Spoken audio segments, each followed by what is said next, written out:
Oke, selamat malam. Assalamualaikum warahmatullahi wabarakatuh ya. Jumpa lagi bersama Bung Samsul Bekam di kesempatan malam hari ini. Tadi ada satu pertanyaan yaitu tentang pembekaman Herpes dan pembekaman varises ya. Apa boleh dilakukan pembekaman untuk Herpes dan varises? Ya, di Singowanti boleh ya. Selagi tidak ada hadis yang melarang di Singowanti boleh. Cuman ada triknya, ada teknisnya ketika membekam Herpes, ketika membekam varises. Anda kalau ketika membekam varises jangan sampai terkena uratnya atau nadinya yang ruwet-ruwet itu ya. Itu nanti bisa terjadi satu pendarahan. Tapi apabila terus nggak sengaja terus terpantik dan terjadi pendarahan itu mudah. Diamkan kop sampai penuh menggumpal ya. Kalau menggumpal dia akan sendiri berhenti pendarahannya. Itu untuk pembekaman varises. Kemudian untuk pembekaman Herpes, Herpes itu boleh bisa terjadi di mana saja ya, bisa terjadi di mana saja, di pundak, di dada, di perut, bahkan di punggung. Nah, untuk pembekaman Herpes, misalkan Herpesnya di sini ya langsung dikop aja di sini ya. Kemudian keluarkan banyak-banyak darahnya dan itu boleh diulang-ulang-ulang sampai darahnya tidak berbau. Karena Herpes itu adalah darahnya berbau dan rasanya panas, gatal. Kalau sudah dibekam, terus darahnya sudah tidak berbau, biasanya Herpes itu kelihatan kering ya, kelihatan kering. Nah, itu berarti sudah boleh diulang 3 kali, 4 kali, satu titik tidak masalah ya. Jadi tandanya adalah bau darah itu juga kondisi Herpesnya. Kalau kondisi Herpesnya dipegang itu kering, itu berarti virusnya sudah terkeluar. Dan Herpes atau gatal itu setelah dibekam harus disemprot dengan alkohol. Karena apa? Agar virusnya itu mati ya. Karena Herpes adalah terjadi karena virus. Jadi banyak pertanyaan-pertanyaan dari luar sana. Saya menjawabnya tidak bisa satu persatu karena yang masuk itu ratusan pertanyaan ya. Saya gabungkan menjadi satu di satu video ini sehingga panjenengan itu paham. Kemudian ada pemula tadi yang belum tahu caranya masang jarum. Ya, tidak apa-apa, yang namanya belum tahu ya silahkan tanya, tidak apa-apa ya. Selagi panjenengan itu bisa dan mau nyimak video saya, Anda akan pasti bisa ya. Jadi kalau untuk pemasangan jarum ini seperti pulpen ini ya pulpen ini sudah ada jarumnya ya. Dan yang ini adalah jarum yang baru. Nah, kita lepas saja ujungnya ya, kita lepas ujungnya ya. Terus kelihatan ini jarumnya. Ini kita tarik ya. Kalau kita tarik ini kan ada besinya ya. Ya, ada besinya kan. Ini besi ini bisa kita pakai kuku bisa ya, kita tahan pakai kuku, kemudian ini dicabut. Ya, cabut ya. Ini sudah terkeluar. Kemudian cara memasang jarum barunya ya, kita tancapkan aja sampai celek, sampai bunyi, celek. Nah, itu biar nanti tidak lepas ya. Kemudian cincinnya ini boleh bisa kendor ya. Bisa kendor sampai lepas ya. Bisa juga dikencengin ya, ini dikencengin sampai bawah, sampai turun bawah. Jadi ini kelihatan kan ada cincinnya ini. Nah, cincin ini bisa kendor sampai lepas. Ini kalau kendor artinya jarum nanti menjadi tidak sampai ke kulit ya, tidak bisa menjangkau kulit. Jadi jarum kalau ukurannya itu 1,21 m, ini cincinnya harus dikuatin sampai press ya, sampai press ukuran sampai bawah. Kalau pakai mat yang 2 atau lebih panjang 28 atau 29 ini bisa disetel ya.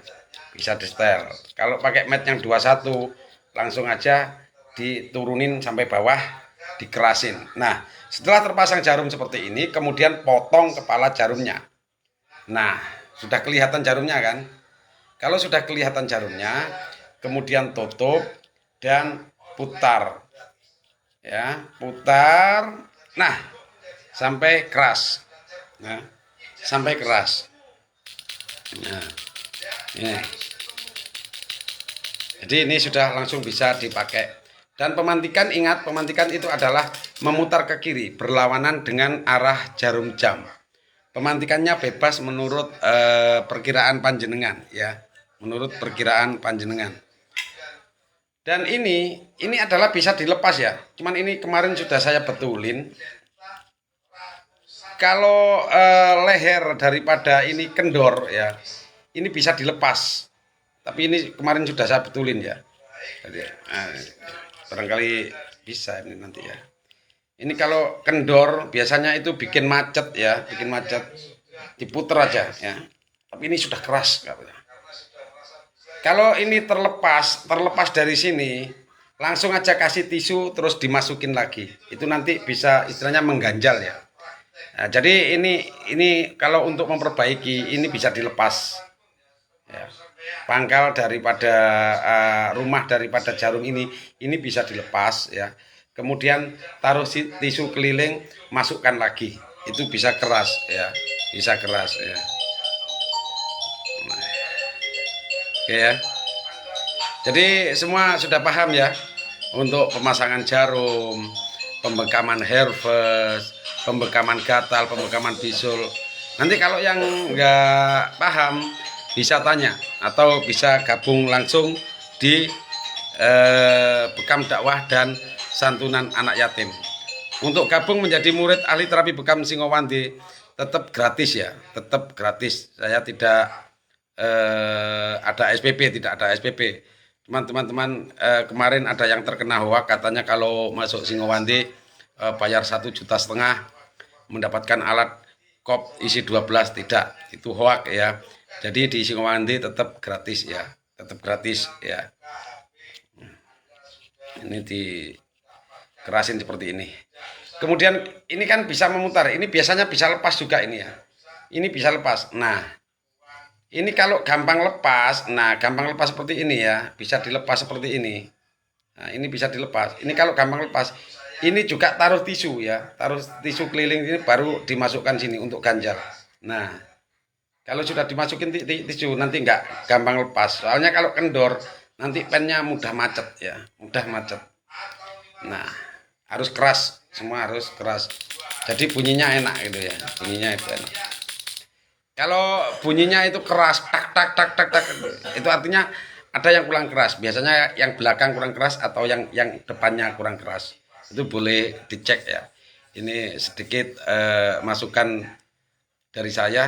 Barangkali teman-teman mempunyai pen baru kok rusak. Sebetulnya itu tidak rusak ya, cuman kendor ya, cuman kendor. Lah yang kendor itu Anda ganjal dengan tisu atau dengan plastik apapun lah. Yang penting bisa merekat kuat.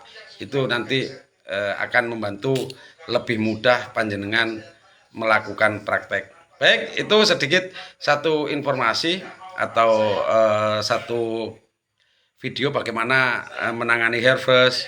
Karena banyak orang di luar sana itu yang tidak berani menangani herpes ya. Tapi kalau saya selalu menangani herpes itu tidak masalah ya. Dan justru saya pantik ulang sampai 3 kali, 4 kali. Itu biasanya 1-2 kali pembekaman itu sudah sembuh. Ada pernah sampai 4 kali ya, karena herpesnya itu parah dan lebar. Sampai 4 kali baru sembuh. Ada yang 1 kali pembekaman terus besoknya terkelupas, kering, itu juga ada ya. Jadi itu tergantung daripada kandungan virus itu. Kalau kandungan virus itu sudah terkeluar semuanya, tentu saja herpes itu akan mudah untuk sembuh. Kemudian kita kasih herbal-herbal yang sifatnya itu adalah antibiotik. Tapi jangan lupa untuk membekam gatal, membekam herpes, yaitu setelah dibekam harus disemprot alkohol. Tanda-tanda herpesnya itu akan sembuh itu biasanya darahnya tidak berbau anyir ya. Terus bekas herpesnya itu kering. Nah, kalau bekas herpesnya itu basah itu artinya dia masih reaksi ya. Masih reaksi. Harus dilakukan pembekaman ulang 3 hari atau 4 hari setelah pembekaman pertama. Demikian, wassalamualaikum warahmatullahi wabarakatuh.